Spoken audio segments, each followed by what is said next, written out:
यह बात है 5 जनवरी 1544 ईस्वी की। शेरशाह सूरी ने मारवाड़ पर आक्रमण किया था। उस समय मारवाड़ के राजा राजा मालदेव थे, जो बहुत ही आक्रामक राजाओं में गिने जाते थे। गिरी सुमेल नाम के स्थान पर दोनों राजाओं की सेनाएं आमने सामने थी। राजा मालदेव की सेना की संख्या देखकर शेरशाह सूरी घबरा गया था। अतः उसने षड्यंत्र भरी कूटनीति से काम लिया। राजा मालदेव के 2 सेनापति थे, जेता और कुंपा, जिनके नेतृत्व में ही पूरे मारवाड़ की सेना का भार था। शेरशाह ने मालदेव के खेमे में फूट डालने के लिए यह अफवाह फैलवा दी कि जेता और कुंपा धन के लोभ में शेरशाह से मिल चुके हैं।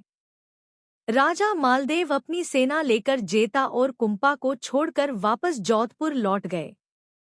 जेता और कुंपा पर एक तरह से राष्ट्रद्रोह का ही आरोप लग चुका था।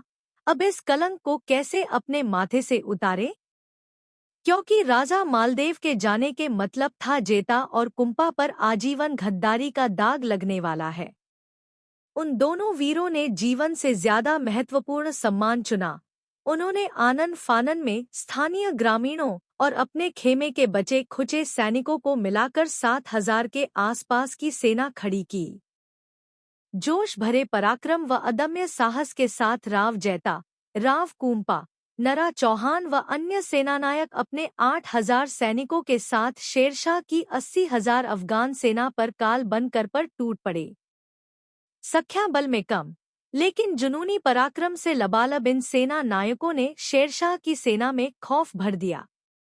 मरुभूमि के रणबांकुरों के समक्ष शत्रु सेना के पैर उखड़ने लगे।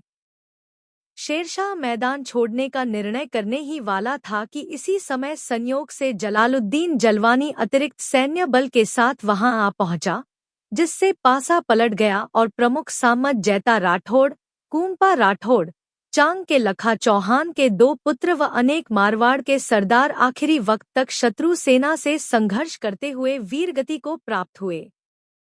इस युद्ध में जेता और कुंपा के पराक्रम का अंदाजा इसी बात से लगाया जा सकता है कि शेरशाह भी हक्का बक्का होकर कह बैठा, एक मुट्ठी बाजरे के लिए मैं हिंदुस्तान की सल्तनत गवा देता।